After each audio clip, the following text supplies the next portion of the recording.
안녕하세요 유튜브 구독자 여러분, 유진투자증권 대방동지점의 이정찬 PB입니다. 요즘 시장이 참 어렵다는 생각이 드실 텐데요. 시장을 이끄는 주도주가 안 보이는 점 또한 시장을 더 어렵게 만드는 것 같습니다. 그럼에도 오늘은 최근 시장에서 꾸준하게 상승 추세를 보여주고 있는 금융주와 관련해서 들고 와 보게 되었는데요. 그 중에서도 금융지주 회사인 KB금융과 메리츠 금융지주에 대해서 살펴보는 시간을 가져보겠습니다. 요즘 기사를 보시면 금융주에 대한 이야기가 많이 나오고 있을 거예요. 기사에서도 볼 수 있듯 금융주를 주목해라, 은행주가 훈풍이 불고 있다 등 긍정적인 내용의 기사들이 나오고 있는데요. 그렇다면 금융주가 인기를 왜 끌고 있는 걸까요? 크게 세 가지 요인을 꼽아볼 수 있을 것 같은데요. 첫 번째로는 금리 상황과 연관이 있습니다. 금융주 중 은행주가 이 부분의 수혜를 가장 많이 볼 텐데요. 금리가 높을수록 예대 마진이나 수익이 더 잘 나오는 경향이 있어서 현재 높은 금리가 지속되고 있기에 인기를 끌고 있다고 볼 수 있습니다. 두 번째로는 고배당과 관련된 부분인데요. 금융주들이 대부분 배당을 일반 기업들보다 더 많이 주는 경향이 있죠. 그로 인해서 배당 시즌이 다가오는 만큼 배당을 받으려는 사람들의 수요가 늘어나 금융주의 주가가 인기를 끌고 있다고 볼 수 있습니다. 마지막으로는 시장 상황인데요. 서두에서도 말씀드렸듯 아마 많은 분들이 현재 시장이 굉장히 힘드실 것이라고 생각이 듭니다. 그로 인해서 방어주의 성격을 보여주는 금융주가 현재 인기를 끌고 있다고 볼 수 있을 것 같습니다. 그러면 금융주는 어떤 게 있을까요? KB금융, 신한지주, 메리츠 금융지주 등 금융을 업으로 삼는 기업들이 많은데요. 오늘은 이 중에서 KB금융과 메리츠 금융지주에 대해서 다뤄보겠습니다. 우선 왼쪽에 보이시는 KB금융부터 파악해 보겠습니다. 9월 25일 기준 시가총액 23조 1615억을 기록하고 있고요. 최대 주주는 국민연금공단이 8.22%의 지분을 가지고 있습니다. 매출액은 23년 2분기 기준 15조 8,957억 원을 기록했고요. 영업이익은 2조 530억이 났습니다. 제가 여태 소개드린 기업들 중 가장 큰 영업이익을 기록하고 있네요. 다음은 메리츠 금융지주입니다. 9월 25일 기준 12조 2016억 원의 시가총액을 기록하고 있고요. 최대 주주는 조정호 회장 외 특수관계인 6명이 47.2%의 지분으로 자리해 있습니다. 매출액은 23년 2분기 기준 13조 1366억 원을 기록했고요. 영업이익은 7801억 원을 기록했습니다. 기업의 현황에 대해 비교해 봤으니 상세한 부분에 대해 설명을 드려볼 텐데요. KB금융의 경우 KB의 많은 계열사들을 가지고 있는 지주회사입니다. 지주회사는 지배회사 또는 모회사라고도 하는데요. 쉽게 말해서 현재 KB국민은행, KB증권, KB손해보험 등의 지분을 가지고 지배하고 있는 회사라고 이해해 주시면 됩니다.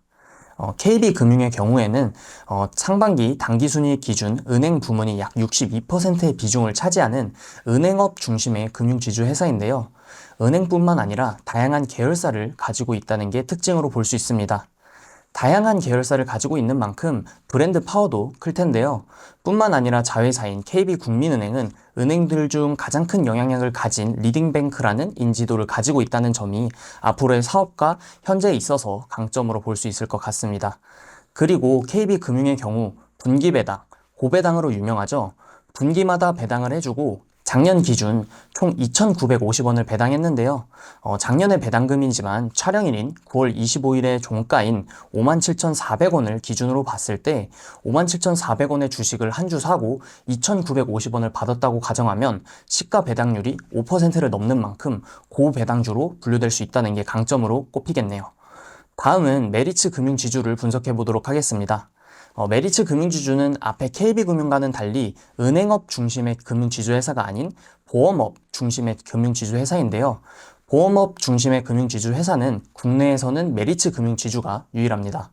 보험업 중심답게 상반기의 당기 순이익 중 보험 부문의 비중이 69%를 차지하는데요.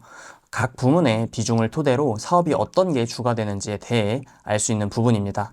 그리고 메리츠 금융지주의 경우에는 메리츠 화재와 메리츠 증권을 완전 자회사로 편입하면서 적극적인 주주 환원 정책을 하겠다고 밝혔는데요.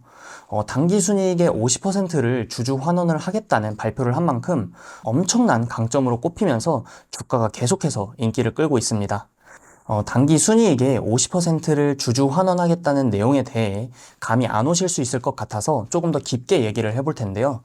메리츠 금융 지주의 경우 1분기와 2분기를 합친 단기 순이익이 1조 2033억 원이 나왔어요. 만약에 3분기와 4분기도 이와 동일하게 나온다고 가정해 본다면 2조 4천억 정도가 올해 단기 순이익이 되겠죠. 그러면 2조 4천억의 50%에 해당하는 1조 2천억 정도가 자사주 매입과 소각, 그리고 배당에 쓰이는 것이라고 보면 됩니다. 확실히 인기를 끄는 이유가 있는 것 같네요. 이어서 KB금융의 뉴스에 대해 살펴보겠습니다. KB금융뿐만 아니라 전체 금융사들과 관련된 기사인데요. 이복현 금감원장이 얼마 전 영국 런던에서 금융당국이 배당과 주주 친화에 대한 금융사들의 자율성을 보장할 것이라는 말을 하면서 그간 배당보다는 충당금에 치우쳤던 부분이 변화할 수 있음을 시사했습니다. 앞으로 이 부분이 반영된다면 금융주 그리고 KB금융 또한 배당을 늘리는 변화가 생길지에 대해 관심이 쏠리겠네요. 다음은 메리츠 금융 지주의 뉴스입니다. 아까 말씀드렸듯 순이익의 50%를 주주 환원 정책을 펼친다고 할 만큼 얼마 전에도 2,400억가량 자사주 매입에 결정하는 모습을 보여주었는데요. 이것을 추후 소각한다고 밝힌 만큼 기존의 주주들에게도 긍정적인 영향을 주려고 노력하는 모습을 알 수 있을 것 같습니다. 마지막으로 차트를 한번 살펴보겠습니다. 우선 일봉입니다. 두 기업 모두 7월 말 이후로 계속해서 상승세를 보여주고 있는데요. KB금융의 경우 9월 25일 기준 57,400원으로 종가를 마무리하였고 메리츠 금융지주의 경우 9월 25일 기준 58,600원을 종가로 마무리했네요.